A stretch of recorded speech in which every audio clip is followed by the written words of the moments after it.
eu sou a Simone, atuo na Academia Fiesc de Negócios e hoje eu estou aqui com o Alex Marson, um dos nossos especialistas, e a gente vai justamente falar sobre, Alex, os desafios da indústria no que tange a liderança e a cultura. Quais são esses desafios, Alex? Oi, Simone. É um prazer estar aqui de novo gravando esse podcast. Nós vivemos nesse momento um cenário de transformação muito acelerada, que impacta a indústria de forma significativa. Então, se nós pegarmos de qualquer aspecto, seja no aspecto tecnológico, no aspecto social, desafio de novas gerações, nós temos uma velocidade de transformação acelerada e uma evolução na complexidade bastante acelerada, que nos convida justamente a explorar novas lentes, outras formas de se encarar esse tema de liderança e de se tratar de como a gente constrói sentido, de como a gente interpreta a realidade e, a partir disso, como é que a gente orienta as nossas ações e as nossas atuações como líder. Então, a nossa atuação como líder. Então, eu acredito muito que esse tema de liderança e cultura, que a gente tem essa oportunidade aqui durante esse ano, nesse ciclo que se inicia agora do programa Membership, de iniciar esse ciclo justamente tratando desse tema que, para mim, é aquilo que abre caminho, de fato, para a gente falar de outros níveis de transformação e de outras verticais que a gente vai abordar também aqui dentro do programa Leadership. Isso. E visto, Alex, que a gente está falando justamente sobre essa oportunidade, daqui a pouco, no final de fevereiro, a gente vai ter uma primeira imersão e vamos falar muito sobre vários temas. A gente vai aproveitar essa nossa conversa e vamos trazer alguns aspectos também bastante relacionados à liderança e cultura para essa nossa conversa de hoje. A gente vai aproveitar isso, um pouquinho de um outro episódio que nós vivenciamos, justamente com o Sérgio Ribas, que estará conosco, inclusive, nessa imersão, e a gente vai puxar alguns trechos dessa conversa para permear aqui nosso bate-papo de hoje. Tudo bem? Perfeito. Antes da gente chamar o Sérgio, eu já coloquei aqui na frase, na tela, uma frase que acho que traz um pouco desse tom para essa conversa a respeito de liderança e cultura. Então, frase clássica, acho que a maior parte das pessoas já teve a oportunidade de esbarrar com ela. Peter Drucker, então, é atribuída a Peter Drucker, a cultura engole a estratégia no café da manhã. É uma frase que traz justamente essa percepção de que existe uma dimensão de liderança que vai além do que a gente vê tipicamente, daquilo que a gente trabalha tipicamente, estratégia, indicadores, investimentos, tecnologia. Acho que essa é a parte da liderança que ela é mais visível. E existe essa outra dimensão interna. Nós temos ela tanto individual quanto coletivamente, e essa dimensão interna, muitas vezes pouco perceptível, nessa dimensão coletiva, é justamente a cultura da organização. Tratar desse tema de liderança e cultura está no centro justamente dessa transformação que a gente muitas vezes precisa, está no centro daquilo tudo que a gente busca do ponto de vista de objetivos. Nós tivemos aqui recentemente um outro episódio desse podcast em que a gente explorou, por exemplo, o tema transformação digital. E a gente não conseguiu evitar de escorregar e cair nesse tema de cultura. Exatamente. Porque assim foi também no fórum no ano passado, quando a gente teve o fórum de transformação digital. Então, o aspecto tecnológico é um dos aspectos em que o foco das organizações muitas vezes se volta a ele sem que a gente tenha o devido cuidado com relação a como é que a transformação da cultura acompanha essa transformação digital, por exemplo. Então, muitas vezes, questões como, por exemplo, os métodos ágeis são implementados nas organizações para dar conta disso do ponto de vista de organização, estruturas, processos, mas se isso não vem acompanhado de uma mudança de mentalidade, muitas vezes esses esforços fracassam. Transformação tecnológica, ainda pegando nessa linha de desenvolvimento, também muitas vezes exige justamente um nível de adaptabilidade que requer uma cultura, por exemplo, de aprendizagem contínua. Então é impossível a gente não olhar para a cultura, seja qual for esse nosso movimento na direção de mais eficiência, de excelência operacional, de inovação. Tudo isso envolve um olhar, tudo isso será mais efetivo quando esse olhar para a cultura também estiver presente. Porque, afinal de contas, né, Alex, eu vejo que se a gente está falando de cultura e se a gente está falando de transformação, nós estamos falando do nosso jeito de fazer as coisas. Então, se a gente continua fazendo as coisas de um jeito antigo, não vai ser possível a transformação acontecer. É mais ou menos isso? É isso, acho que desenvolver, né, como eu dizia, né, desenvolver essas lentes que sejam mais apropriadas para trazer coerência com aquele cenário externo que muitas vezes muda e que internamente a gente acaba tendo mais resistência ou mais dificuldade de entender como ele também evolui para que ele se torne coerente com esse cenário externo. Isso, né? Inclusive essa palavra, né, eu gosto bastante dela. A palavra coerência, para mim, ela permeia, né, ela está completamente ligada à cultura. Então, a gente vai falar novamente sobre isso, eu acho que no fio da nossa conversa aqui isso acaba acontecendo novamente, mas a coerência precisa estar presente o tempo todo, né? Então, precisamos programar alguma coisa dentro da organização e, coerentemente, precisamos trazer a transformação cultural para isso estar calibrado, ou seja, a estratégia e a cultura precisam andar em conformidade. É isso, né? Andar de mãos dadas, é isso aí, é uma evolução que exige essa coerência. Naturalmente, né? Porque senão a cultura ela pode sim devorar a estratégia no meio do caminho. Você já deve ter visto essa situação nas suas andanças aí, não é verdade? Com certeza, exatamente, né? Isso acaba acontecendo e, né, enfim, em outros momentos em que eu pude acompanhar, né, como consultora da academia, os projetos de transformação cultural, isso acaba ficando muito visível, isso é muito forte. Então, trazer esse assunto para a pauta, liderança e cultura, para mim é completamente pertinente, né? Ainda mais se falando de um novo ciclo, novas decisões, né? As lideranças precisam olhar para a sua realidade e isso requer, né, a tomada de decisão para um novo ciclo estratégico acaba requerendo esse olhar para a cultura também. É verdade. Vamos dar uma olhadinha como é que o Sérgio olha para esse tema de cultura. Então, como você disse, nossa ideia foi de trazer um pouquinho desses recortes, né? Esse episódio com o Sérgio, acho que eu convido a todo mundo que não ouviu ainda, não teve a oportunidade de acompanhar esse episódio para que assista, ouça, né? Porque de fato foi uma conversa bastante rica e a gente tem essa felicidade agora logo mais de tê-lo aqui com a gente para essa imersão de liderança e cultura que vai tratar justamente dos desafios da indústria. E a gente trouxe então alguns recortes que vão mostrar para a gente e vão nortear essa conversa para que a gente possa explorar um pouquinho mais esses temas com ele. Isso mesmo. Eu digo que a cultura ela é a essência de todo o processo de transformação de uma empresa, né? E a confiança é o amálgama que precisa ter nesse processo de transformação. A cultura é a essência de todo o processo de transformação de uma empresa, né? Eu acho que ele usa palavras ali bastante fortes, assim, no sentido de dar essa clareza daquilo que a gente discutia até aqui, e depois emenda com esse tema que foi bastante presente também nessa conversa que a gente teve com ele, um tema que é bastante importante ali dentro da filosofia de negócios da Irani, na forma como a Irani constrói as suas relações. E tem uma outra fala dele, então, que eu queria até aproveitar e já emendar para a gente entrar justamente nesse tema da confiança mais especificamente. Sim.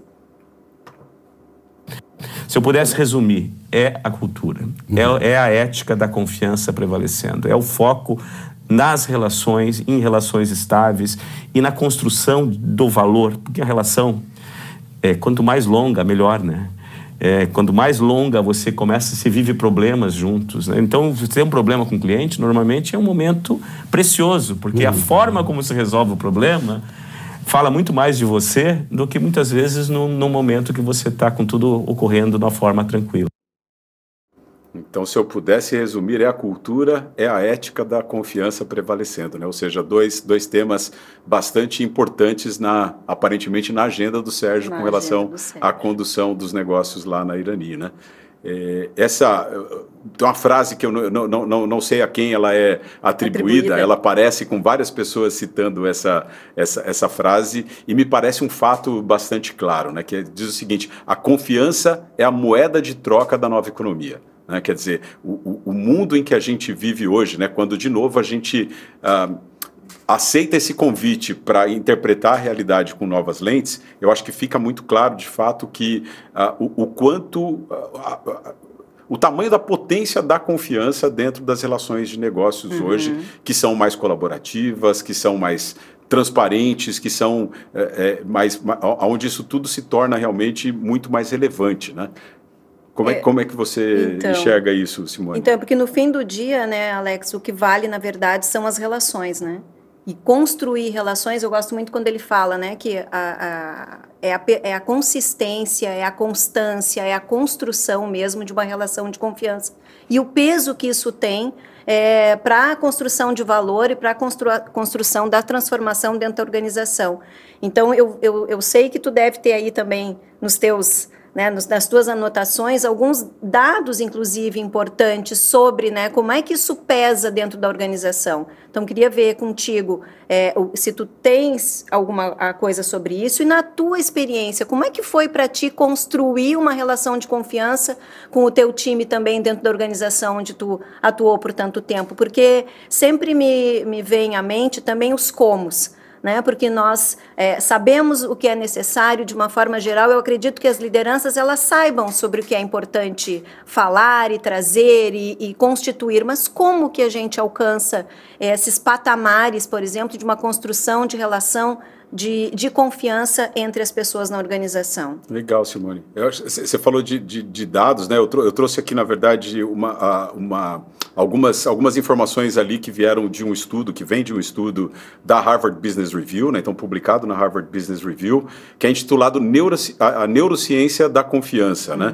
E esse estudo, ele mostra que pessoas em empresas de autoconfiança relatam 50% a mais de produtividade, né? Então tem uma série de números aqui bastante impactantes. Esse eu acho que, em última instância, é aquele que vai lá na ponta para tratar de como a confiança impacta a produtividade. Talvez cause menos espanto dizer que elas relatam 74% menos estresse, 106% mais energia no trabalho, 76% mais engajamento e assim por diante, né? Ou seja, instrumentos, e quando a gente fala da cultura, muitas vezes a perspectiva de leitura disso pode ficar num lugar muito romantizado da coisa, digamos, né? Mas eu acho que números como esse trazem justamente a realidade do quanto isso impacta nos negócios, de quanto...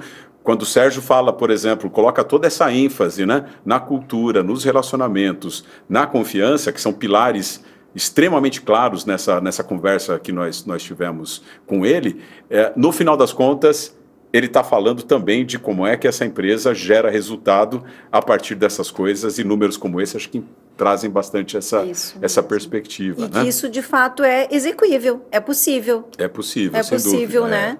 Então, quando a gente tem realmente esses dados que tu estás trazendo, a gente percebe de que é possível fazer, a gente sai do campo das ideias e consegue colocar em prática. Ao mesmo tempo, quando ele fala, né, e traz a questão da confiança, me lembra muito também, até falávamos sobre isso um pouquinho antes, de uma obra do Patrick Lencioni, né, que é um dos especialistas aí mundiais em consultoria sobre a questão das relações no ambiente de trabalho. E aí ele traz no estudo dele, ele, né, traz os 5 grandes desafios que as empresas acabam passando, e que se isso não é tratado, isso acaba virando uma disfunção e, enfim, impacta as relações, impacta logo a produtividade, as transformações e tudo que a gente precisa fazer. E ele traz justamente, por que eu estou citando isso? Porque ele traz justamente na base dessa pirâmide a questão da confiança. Então, a confiança e as relações, elas estão presentes em todos os temas, em todos os âmbitos, em todos os aspectos, em todas as perspectivas de visão sobre uma organização, as relações, as pessoas, as lideranças com as suas equipes. Faz sentido isso para ti? Faz muito sentido, Simone. E eu estou aqui resgatando também que você tinha me trazido uma outra provocação que eu acabei não respondendo, que é com relação a experiências vividas na construção da confiança, né? E tem uma história que acho que traz muito essa perspectiva, assim, de como na minha vida passada também como executivo isso se manifestou, né? De como eu já trabalhei isso em uma organização, né? Então fui executivo da Cristal, da Rudolph, e então depois da Cristal durante 8 anos. E nós tivemos lá um programa que se chamava Café com Propósito, Eu criei com o nosso time lá esse programa que ele se propunha a ser uma oportunidade de nós termos conversas significativas, conversas que tipicamente não têm lugar dentro de uma empresa industrial, com 100% dos colaboradores. Então, eu me engajei nesse programa convidando todos os aniversariantes da semana para 2 horas de conversa. Nós tínhamos, então, uma sala com cadeiras dispostas em círculo, né? Nós tínhamos, nessa época, aí, aproximadamente 500 colaboradores envolvidos nesse contexto. Então, resultava semanalmente num grupo de aproximadamente ali 10, 12 pessoas que nós tínhamos ali e que não tinham nada a mais em comum além de serem os aniversariantes da semana. O que eu quero dizer com isso, né? Esses grupos tinham uma diversidade enorme do ponto de vista de hierarquia, do ponto de vista de distribuição em diferentes áreas da organização, ou seja, todos esses recortes estavam ali presentes, né?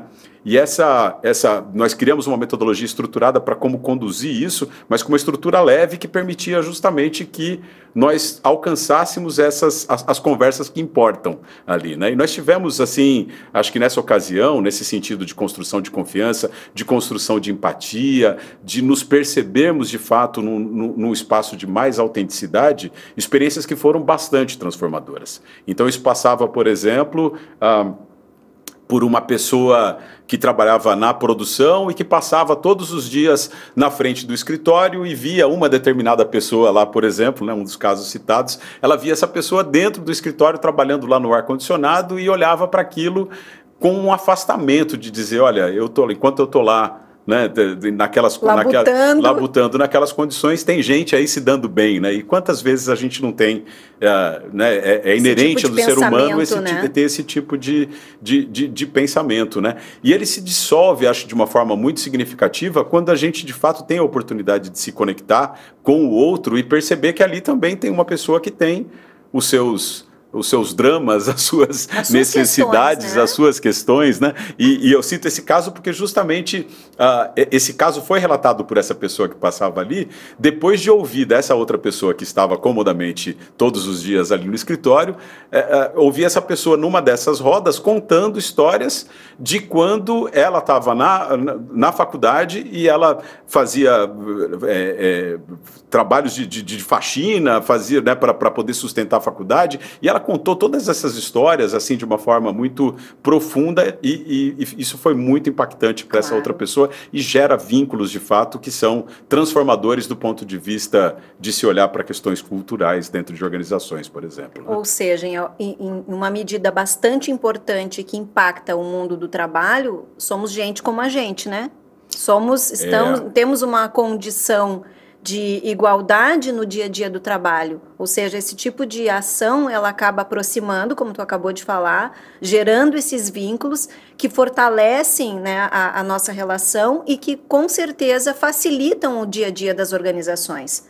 E quanto que isso custa fazer? Né? Então, o investimento, provavelmente, para ter uma ação como essa, não foi um alto investimento. Foi uma ação que dentro de casa foi possível ser realizada e que trouxe um impacto bastante importante e que possivelmente está impactando esse número que tu trouxe anteriormente dos 50% de mais produtividade.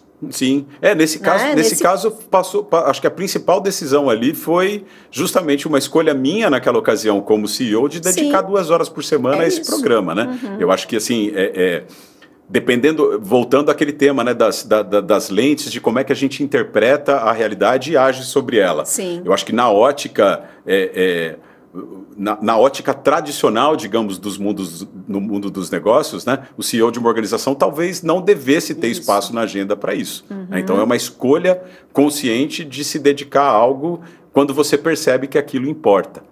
Você trouxe, por exemplo, e importa, né, de novo, né, trazendo essa questão, importa inclusive com resultados na última linha. Né? Esse é de fato ali uma construção necessária para a gente poder tomar uma decisão desse tipo. Eu não faria isso se não tivesse a convicção de que aquilo era de fato algo que traria um impacto significativo nos objetivos que aquela empresa tinha, né? Você trouxe, Simone, acho que um aspecto também na sua fala, quando você falou assim dessa percepção de se perceber como gente, né?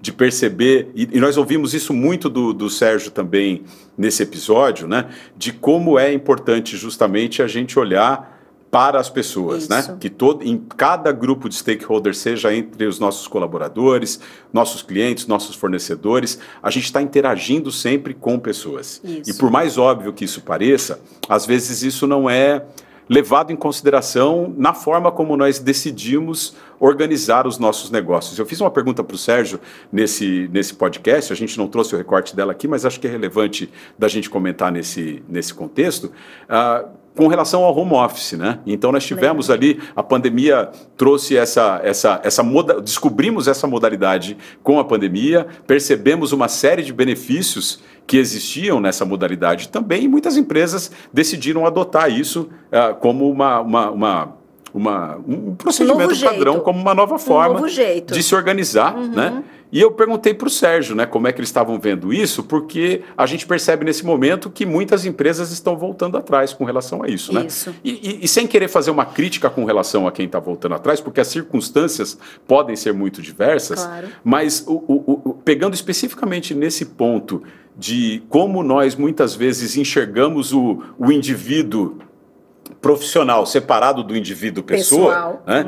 O Sérgio trouxe a clareza de como ele enxerga esse indivíduo como único, quando ele falou justamente, então imagina uma pessoa que está trabalhando lá em São Paulo e que gasta 3 horas por dia, 1h30 para ir, 1h30 para voltar do trabalho, são 3 horas desperdiçadas da vida dessa pessoa, né? Então, quando nós estamos de fato estabelecendo relações genuínas com as pessoas, fatos como esse importam na hora de se tomar uma decisão. Com certeza. Né? Mas isso requer também, por outro lado, voltando a esse tema das lógicas de ação, de liderança, de como a gente trabalha esse tema, isso requer também a nossa capacidade de abrir mão do controle. E ele fala isso também muito claramente, né? Ele fala assim, desde o começo, por sermos uma empresa que tem a confiança no centro do que a gente faz, desde o começo nós não fomos aquela empresa que foi buscar, por exemplo, ferramentas de controlar se o indivíduo está lá digitando, se não está digitando. Ele fala especificamente, se a pessoa precisou sair, fazer não sei o que durante o dia e vai trabalhar de noite, nós estamos mais preocupados de fato com aquela entrega e com exatamente. Então, isso também me traz novamente a palavra, eu sabia que ela ia surgir de novo, a questão da coerência. Então, as decisões coerentes também passam por isso, né? Então, se o tempo todo a empresa, né, nós escutamos isso do Sérgio nesse episódio anterior, se a empresa está tomando uma medida, uma direção de cuidar das pessoas, de valorizar as relações, de dar protagonismo para as pessoas, e não ficar olhando ali se elas estão digitando naquele momento e preocupada com as entregas e não com o fato de ela estar justificando o ponto do trabalho todos os dias, isso, né, e no âmbito do home office que tu acabou de trazer, significa o quê? Nós precisamos manter essa coerência das nossas ações com relação às pessoas e com relação às nossas decisões de liderança, né, que impactam as equipes e, de novo, os resultados. Sim. É esse o caminho, né? É isso aí. Vamos ouvir mais um trechinho do Sérgio para a gente ter mais estímulos aí para a nossa conversa? Mais estímulos para a nossa conversa. Que quando você acredita realmente que tem uma outra forma de fazer as coisas e você coloca isso na realidade, você fala assim, poxa, é possível fazer diferente. É possível fazer diferente, né? Então, e isso acho que está muito em linha, de fato, com aquilo que a gente estava conversando anteriormente, né? Eu trouxe para falar desse ponto uma frase que eu gosto muito, uma fala, na verdade, né, do Peter Senge, que é um dos meus gurus aí nesse tema de liderança, né? É um pensador do pensamento sistêmico, de liderança, que eu admiro muito, e que ele fala desse tema, né? O Sérgio trouxe, quando você acredita realmente que tem outras formas de fazer a coisa e você coloca na realidade, você percebe que é possível fazer diferente, né? E o Peter Senge, ele traz isso falando o seguinte: liderar é criar novas realidades, é abrir o espaço onde as pessoas continuamente aprofundam a sua compreensão da realidade e se tornam mais capazes de participar do desenrolar do mundo. A liderança existe quando as pessoas deixam de ser vítimas das circunstâncias para participar da criação de novas circunstâncias, né? Então, isso, de fato, para mim, é uma fala que de novo, né, por mais óbvia que ela possa parecer, né, ela traz essa perspectiva dessa liderança que não se conforma com alguma coisa que não está funcionando, porque às vezes as coisas se desencaixam, a realidade se desencaixa daquilo que eu faço. Talvez esse caso do home office seja uma forma de trazer isso, né? Quer dizer, eu não tenho mais as pessoas aqui para eu poder observá-las, né? E aquilo para a gente, obviamente, gera um incômodo, né? Mas como é que eu crio uma nova realidade que seja coerente com aquele universo que se apresenta, né? Então, eu acho que o passo de liderança é esse passo justamente de não se conformar com as circunstâncias e criar novas circunstâncias, trazendo assim outras formas de se poder abordar uma determinada situação e que, em última instância, sejam mais eficientes, produzam resultados na direção do que a gente busca, né? Acreditando, como ele trouxe na fala dele, né? Acreditando que é possível fazer diferente, ou seja, se constrói, porque também é um movimento, né, Alex? E também eu volto aqui a te perguntar sobre a tua experiência. Dá, às vezes, uma sensação de que a gente está tomando um determinado tipo de decisão que não está, vamos dizer, alinhado ao tradicional. Dá não um medo, mas um receio, assim, de que, puxa vida, né, eu estou tomando uma decisão que está indo contra ao Simone, que tradicional. legal essa tua pergunta, assim, né? Isso já foi objeto de reflexão minha muito significativa, e tem muita gente que fala sobre isso, na verdade, do quanto é mais fácil, no final das contas, a gente fazer as coisas da forma como elas sempre foram feitas, mesmo sabendo que aquilo não vai produzir o melhor resultado, do que da gente experimentar alguma coisa diferente, na verdade? Então, acho que dá para pegar isso por vários aspectos, né? Mas tem uma... Acho que essa...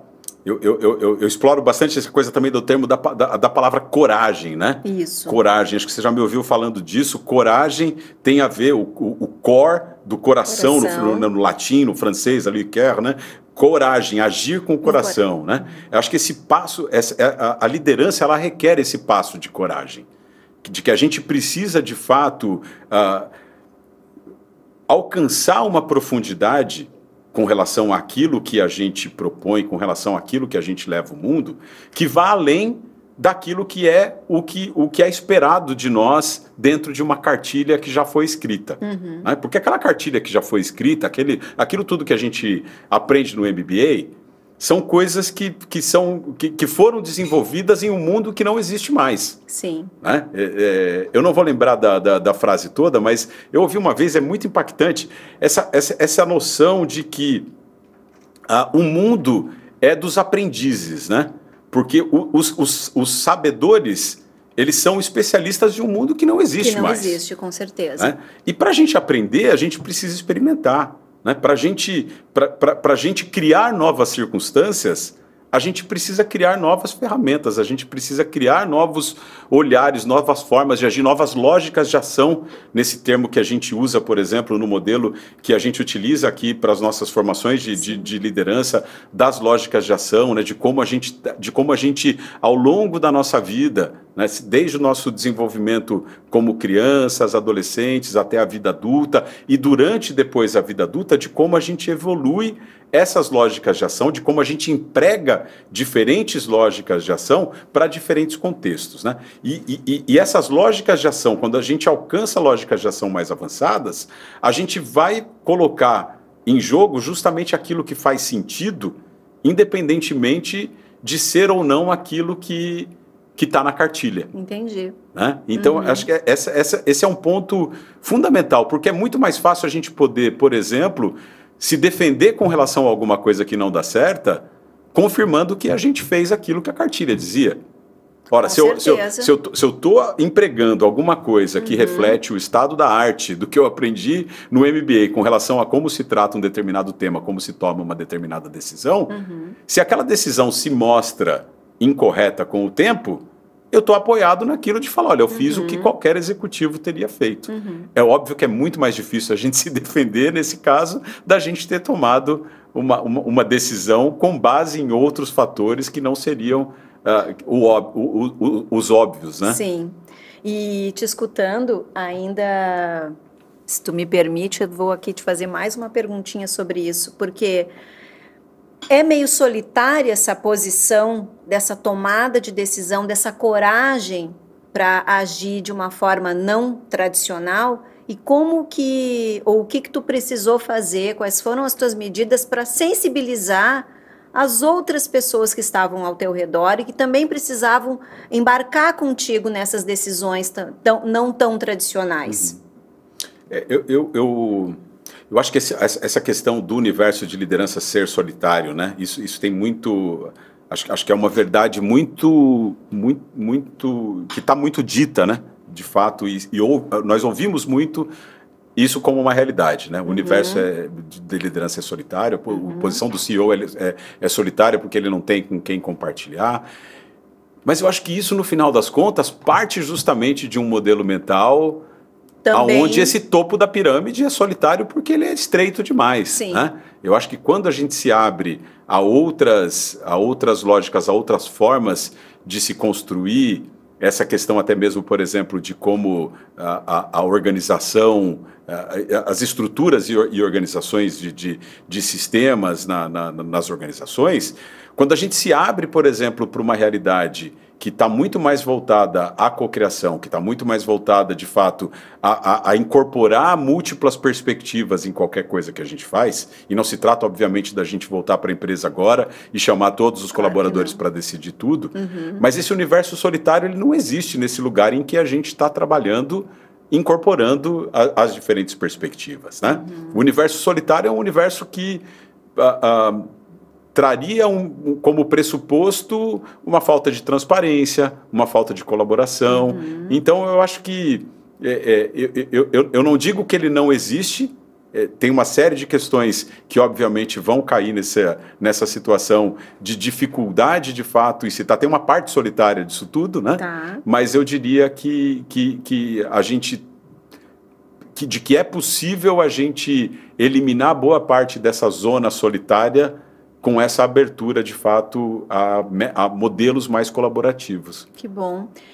Eu trago isso porque é importante também a gente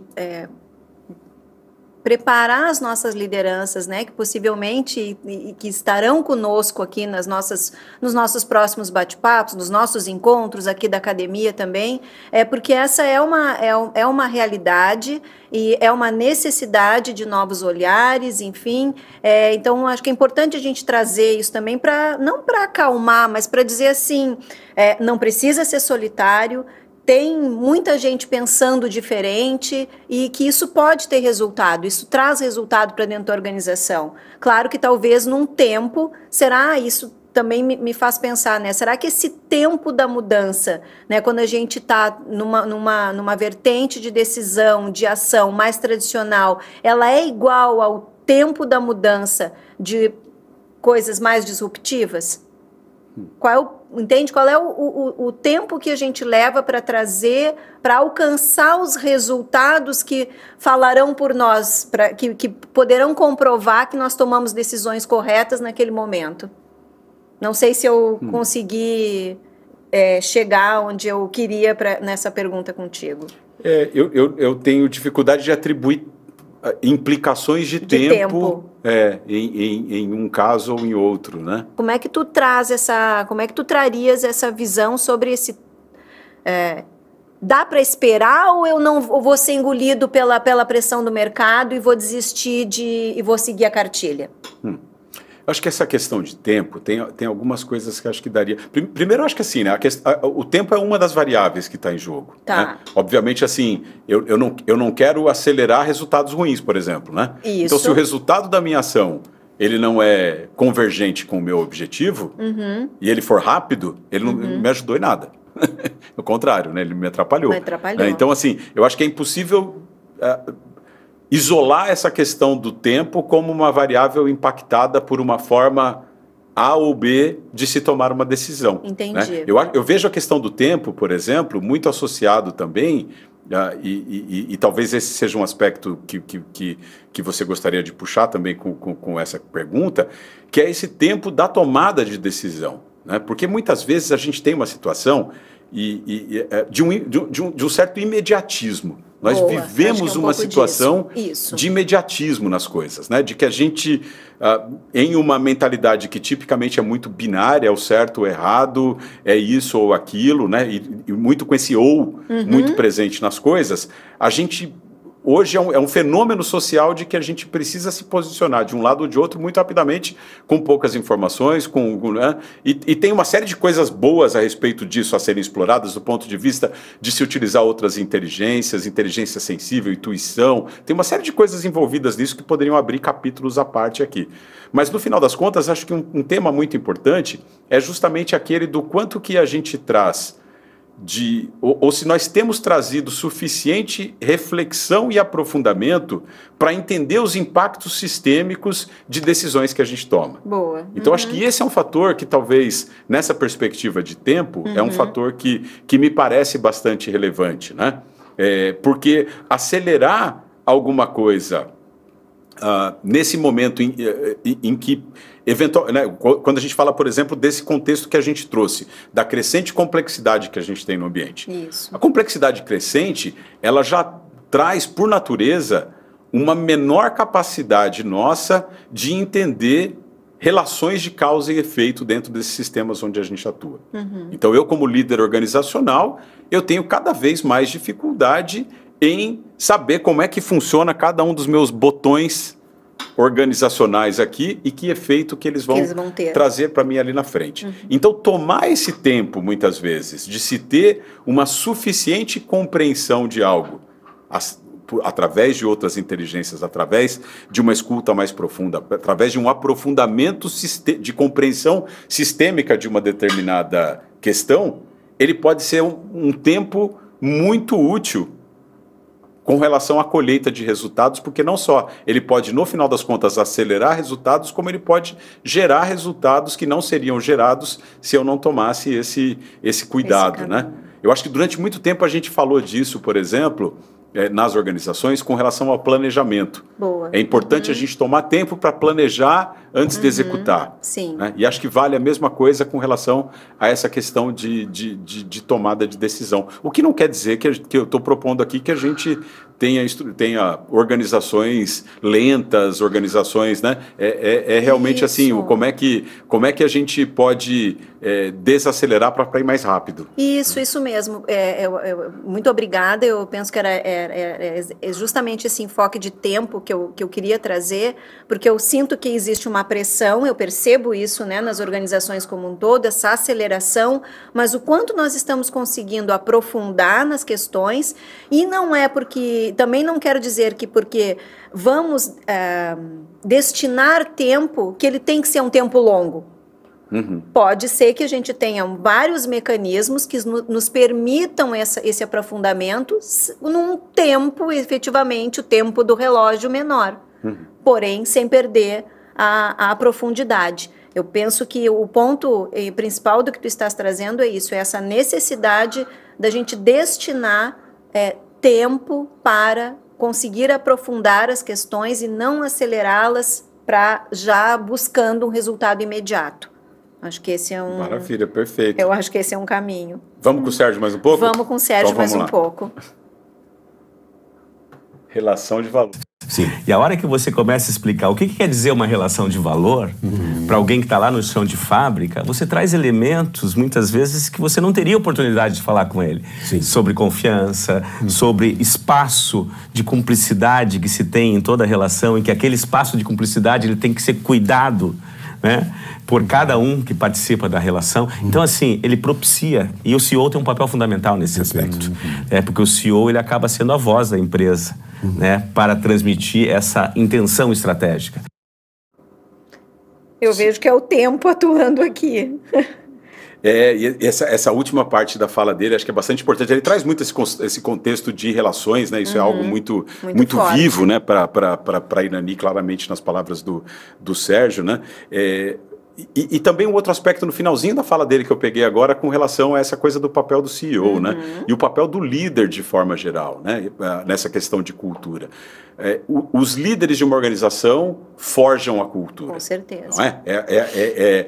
É a partir daquilo tudo que é tolerado por uma organização, aquilo tudo que é premiado por uma organização. É por esse espelho, né? O líder reflete essa cultura da organização, ele é esse espelho que reflete essa cultura da organização e que molda essa cultura com as suas ações, com a sua forma de agir. Com né? certeza. Muitas vezes a gente tem essa impressão, né, que cultura a gente muda por decreto, né? Que a gente chega lá, a gente anuncia uma transformação cultural e fala, nos tornaremos agora uma empresa mais adaptável, desenvolveremos uma cultura de aprendizagem, né? Seremos agora uma empresa que tolera o erro, porque nós precisamos inovar e descobrimos que a gente precisa experimentar e que o erro faz parte desse processo, né? Então vai lá o CEO e faz esse anúncio para todo mundo e no dia seguinte alguém está sendo punido porque experimentou alguma coisa que não deu certo. Exatamente.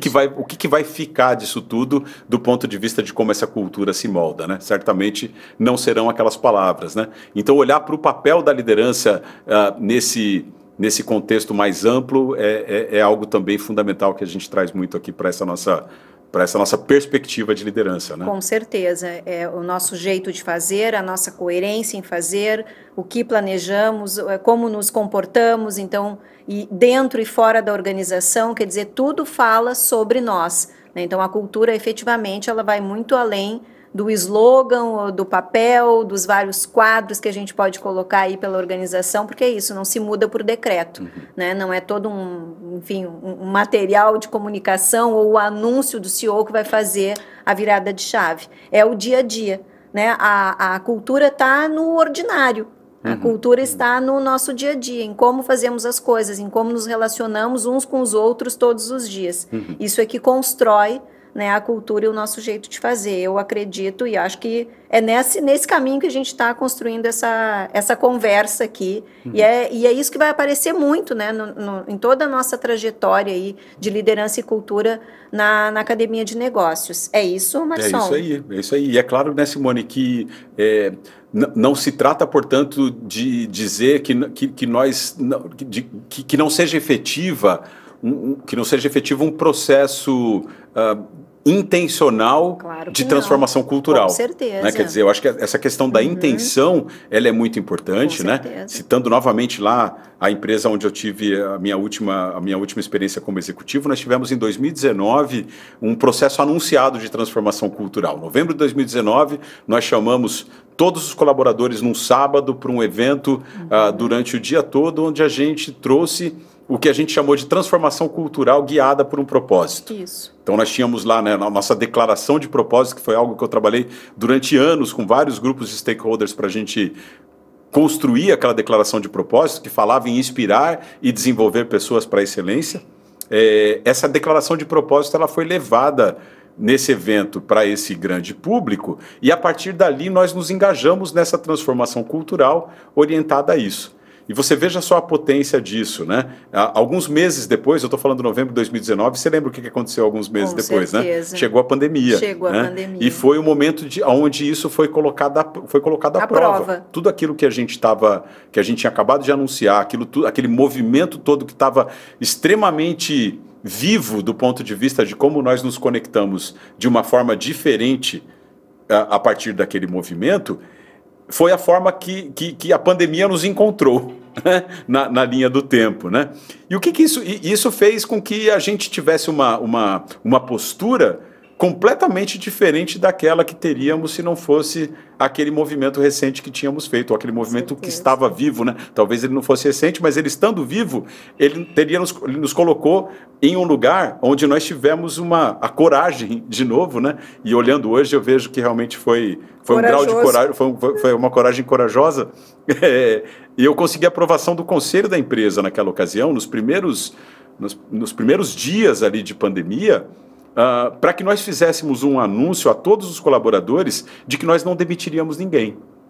E aquilo foi ousado porque nós não tínhamos ainda naquele momento nenhum instrumento que depois veio e nos apoiou a sustentar essa decisão de redução de jornada assistida por programas governamentais, e tudo aquilo depois veio e a gente deu conta daquilo. Mas por que a gente fez aquele anúncio, né? Não foi por uma postura paternalista de falar, olha, nós estamos com o caixa bombando e pode deixar que a gente vai cuidar. Estamos podendo, né? Não foi estamos podendo. Aquele anúncio ele veio junto com um chamado, que foi o de dizer o seguinte: nós estamos fazendo isso porque nós acreditamos que nós seremos mais fortes juntos para atravessar a pandemia, do que se a gente se desmontar. Sim. Então vamos juntos, o que vai requerer de cada um de nós um outro nível de protagonismo com relação a construirmos a saída disso juntos. Né? Então nós iniciamos ali, por exemplo, um programa de empreendedorismo interno, que depois se tornou uma unidade de negócios da organização. Né? Nós iniciamos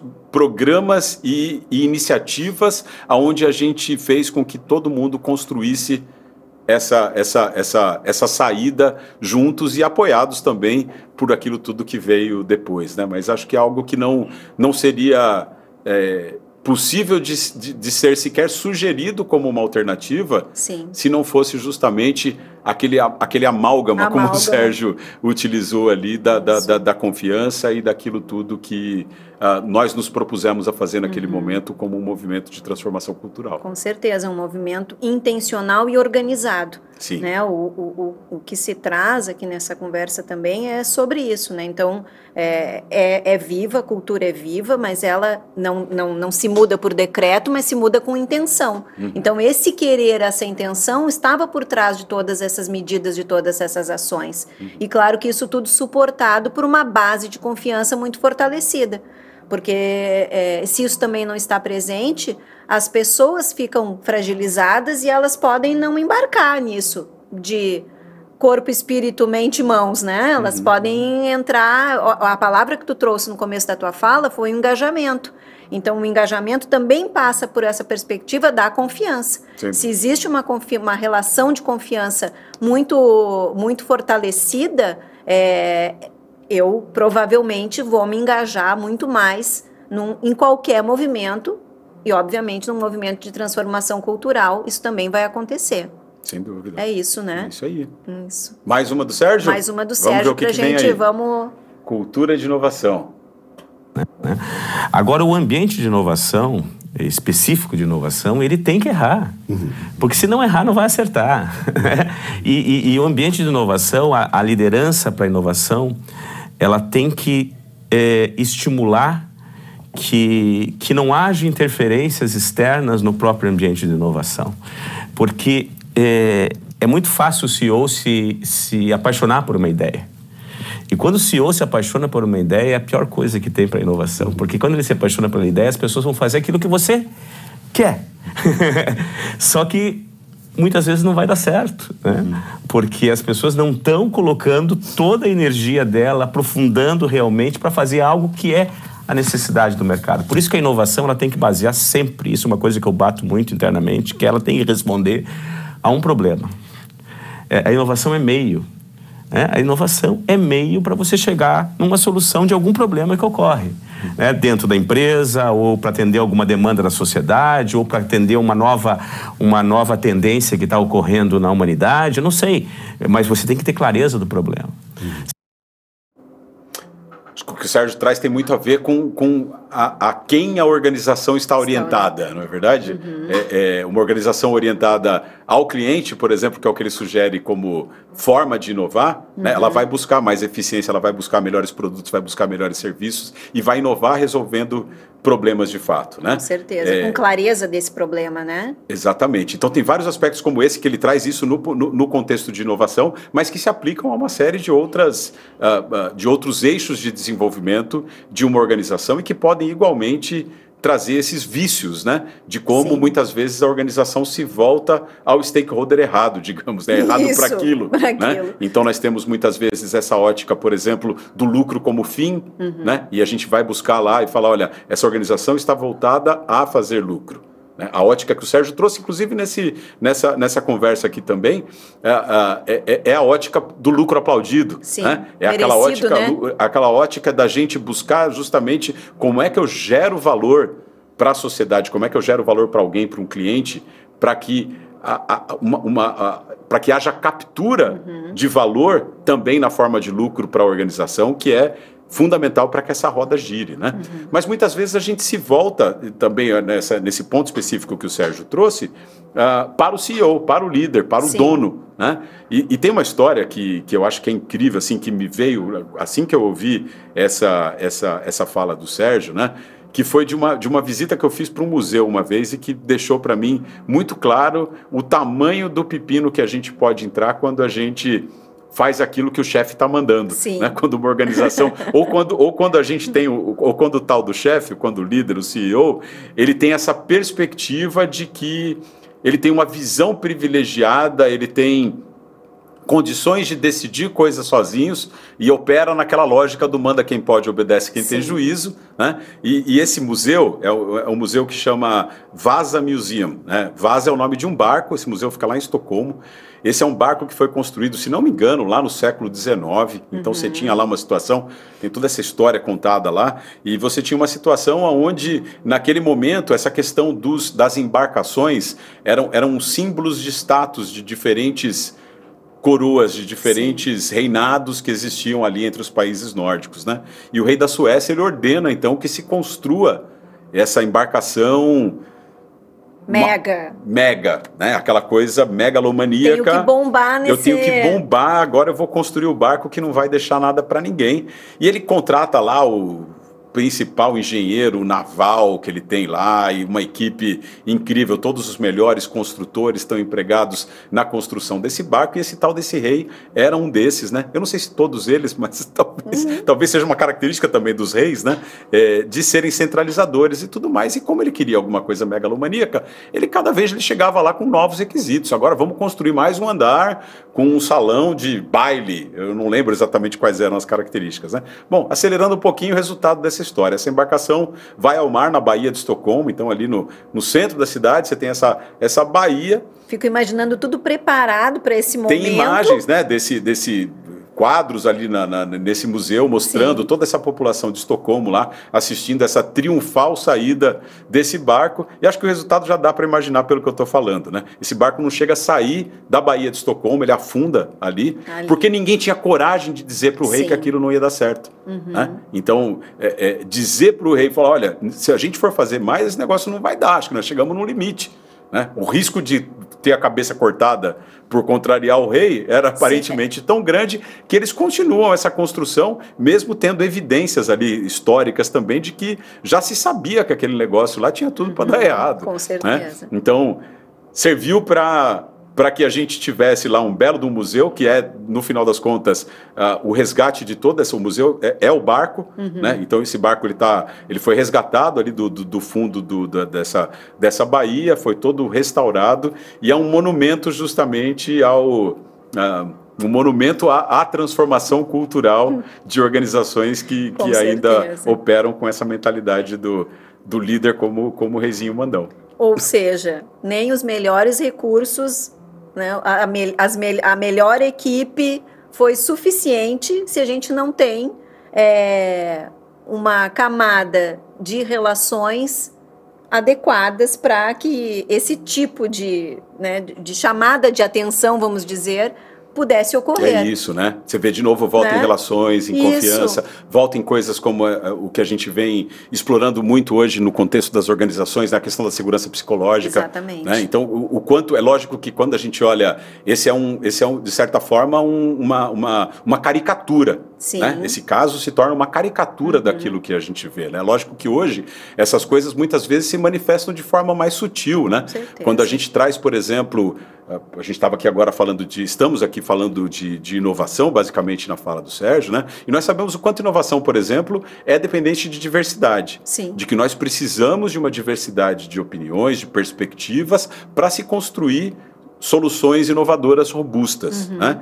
E diversidade não é suficiente se quando a gente tem essa diversidade à mesa sem segurança psicológica. Exatamente. Porque, quer dizer, o que adianta eu ter uma opinião divergente que eu guardo para mim porque eu não me sinto à vontade para poder colocar essa opinião em jogo. O ambiente não favorece, né, para que eu possa me colocar e fazer valer a minha opinião, mesmo sabendo que ela pode ser decisiva e muito importante, muito impactante para que depois o barco, né? Ou às vezes nem sabendo, né? É verdade. Mas trazendo realmente aquela coisa assim de falar como é que essas coisas se somam, né? Então aquilo que eu dizia da cocriação, desse lugar que deixa de ser solitário para a liderança, ele deixa de ser solitário quando esse espaço está aberto, né? Porque aí as decisões elas são compartilhadas por natureza, não porque a gente implementa coisas que vão tornar a empresa lenta, por exemplo, com relação ao processo decisório, porque tudo precisa ser por consenso. Né? Então, quer dizer, eu não preciso desse extremo, não é ou eu faço isso ou eu faço aquilo. Né? Ou eu sou autocrático ou eu entro num processo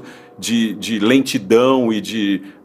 Porque tudo precisa ser decidido por todos, né? Não precisa ser, não é o ou, né? É o e. Então, olhar para esse tema de liderança e cultura nesse momento, sem explorar essas lentes, é algo que realmente deixa de ser coerente com o ambiente onde a gente está operando. Isso. Mas, Sérgio, acho que deve estar acabando. Será? Eu acho que está acabando, né? Nosso tempo está acabando. Vamos lá, também. Temos mais um Sérgio aí. Vamos lá. A essência é transformadora. A sustentabilidade, na sua essência, ela é absolutamente transformadora. Né? E quando vem o ESG, né, tomando essa força que tomou durante a pandemia, é uma demanda da sociedade por inovações que respeitem, né, as condições do planeta de alguma forma, seja nas... Quando vem essa demanda da sociedade é do planeta, né? E acho que essa é curioso, né? Como eu vejo com curiosidade o quanto a perspectiva que o Sérgio traz, por exemplo, com relação ao ESG, gerada a partir do que se deu durante a pandemia, né? Quando nós tivemos, então, essa clareza da necessidade de se olhar e de se incorporar questões ambientais, questões sociais e questões de governança nos negócios. E assisto nesse momento também com bastante curiosidade o quanto falas como essa que o Sérgio trouxe agora estão começando a ficar mais raras no ambiente organizacional. Né? E eu acredito, Simone, muito, né, quando aqui a gente tem esse título, né, a essência transformadora, porque eu acredito muito que quando a gente faz algo pela essência que traz essa necessidade, né? Ou seja, quando aquilo que a gente faz do ponto de vista de se olhar para impactos sistêmicos, ambientais e sociais, por exemplo, do que nós fazemos e de se trazer uma governança que assegure essa sustentabilidade disso, porque nós entendemos por que nós estamos fazendo aquilo, porque nós entendemos que não tem planeta B, porque nós entendemos que a forma como nós temos nos organizado tem trazido dificuldades, por exemplo, com relação à superação da questão geracional, tem gerado uma crise generalizada de engajamento, né? Sempre trago o Gallup medindo lá, 8 em cada 10 pessoas na força de trabalho global não estão engajadas naquilo que fazem. Né? Quando a gente de fato enxerga que tem coisas nisso que não está funcionando e se empenha como líderes em criar novas circunstâncias, a gente gera resultados que são bons e que são sustentáveis. Quando a gente faz isso porque alguém mandou, não é a mesma coisa. Entendi. E eu acho que o ESG, por exemplo, cai aí e serve como um exemplo nesse tema de a essência é o que transforma, porque o que a gente está assistindo nesse momento talvez seja muito justamente de uma onda que se criou por força de uma realização que durou durante um tempo do sistema financeiro, de dizer nós precisamos incentivar a sustentabilidade ambiental, social e de governança, e quando aquele estímulo esfriou por qualquer outro fator, esse movimento todo que ele continua sendo tão ou mais urgente, né? Eu diria mais urgente do que ele era, ele esfria porque ele não parte da essência. Ele não partiu então essa é uma outra genuíno, perspectiva, né? É uma outra perspectiva que é um pilar muito significativo de como nós tratamos aqui na academia o tema de liderança e cultura, que é justamente do pensamento sistêmico, né? Que é de se trabalhar assim, como é que a minha transformação se dá em uma camada onde eu produzo consistentemente os resultados que eu desejo, e não intervenções que se dão numa camada de sintomas, colocando band-aid e resolvendo o problema da encanação furada com um esparadrapo. Sim. Acho que essa é uma questão assim a essência transformadora é lá que a gente quer trabalhar esse tema de liderança e cultura, né? E te escutando, que eu fico aqui pensando? Que essa transformação e essa busca pela essência, ela vai partir do individual. Então, cada um de nós, na nossa posição dentro da organização, e isso não é diferente, talvez até mais importante ainda, é para as lideranças. Então, esse olhar da nossa essência individual, das nossas crenças, do que nós entendemos, da complexidade, do aprofundamento dos temas de cada pessoa, vai ter um reflexo no coletivo e vai gerar essa essência transformadora. Eu acredito nesse caminho, Alex. É isso aí, faz muito sentido para mim, Simone. Eu acho que assim, eu vejo um pouco, é tudo ao mesmo tempo agora, né? É aquela coisa, o individual e o coletivo, o interior e o exterior, todas essas dimensões estão presentes em qualquer ambiente, a qualquer momento, né? E é lógico que aquelas que são as visíveis, elas são onde a gente mais atua. Claro. Então a gente, né, como lá no comecinho da nossa conversa, a gente vai trabalhar mais do ponto de vista de liderança, naturalmente, a estratégia, claro, os processos, né, e menos talvez a cultura, sim, se a gente não estiver atento a isso. E da mesma forma, muitas vezes a gente terceiriza o problema, né? Quando você traz isso para a perspectiva individual, acho que você está evitando justamente com essa fala essa armadilha da gente achar que isso vai mudar quando alguém em algum outro lugar mudar, quando o CEO mudar, quando, né, o cliente mudar, quando o presidente mudar. E criar novas circunstâncias significa justamente a gente olhar, desenvolver uma visão mais coerente da realidade para que a gente possa agir sobre ela e não negá-la. Isso, né? mesmo. A negação muitas vezes é o caminho mais fácil também, com dentro certeza, daquela lógica do vou seguir a cartilha para não me dar mal. Exatamente. Muito obrigada. Eu adorei. É sempre um prazer e uma aula estar contigo, né? Então, super te agradeço esse nosso momento. Teremos outros, provavelmente, espero que sim.